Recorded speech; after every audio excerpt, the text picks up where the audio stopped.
ตอนนี้จะย่างข้ามขัวก่อน Everybody still there? There are 3 you can choose from, and one of the villages. Be careful motorbike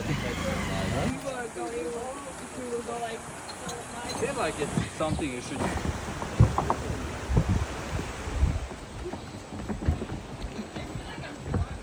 Dancing bridge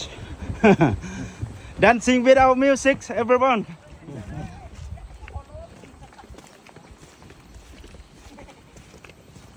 ตอนนี้กำลังท่ารถเพื่อจะเดินทางเข้าไปบรรทุกรถจะมาเท่านี้แหละเป็นบรรดาเครื่องของมันก็เตรียมไว้นี่หมดแหละเลยก็รถมาก็จะได้เดินทางต่อรถกำลังมาแล้วตอนนี้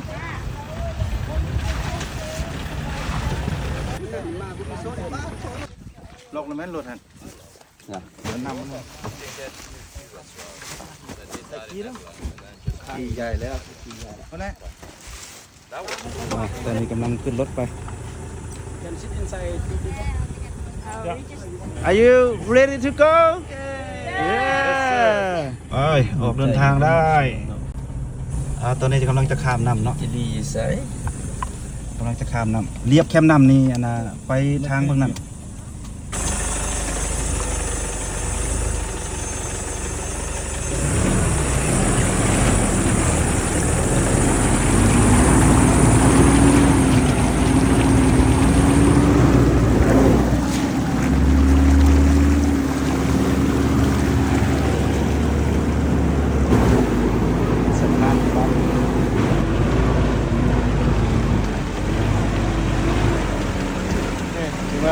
ผ่านพ้นมาโดยดี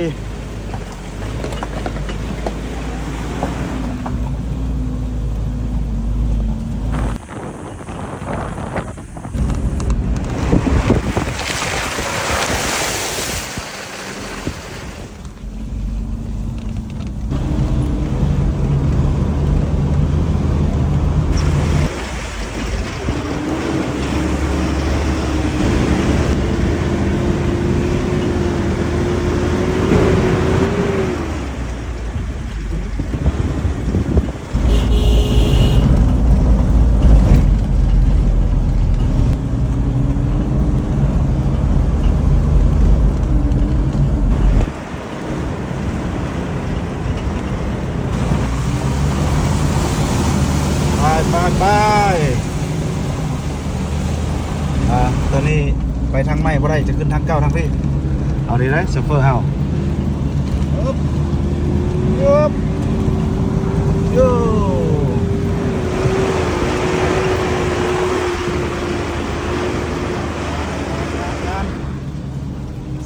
สบาย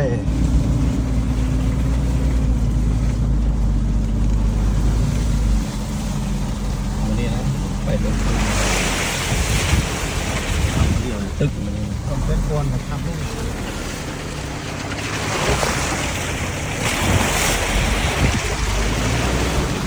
ตอนนี้ถือว่ามาฮอดบรรทุกอย่างปลอดภัย Here we are everyone get everything good stuff Yep มาฮอดโดมฮอดบรรทุกไปเที่ยวห้อยละบอลจุดกินข้าวสวย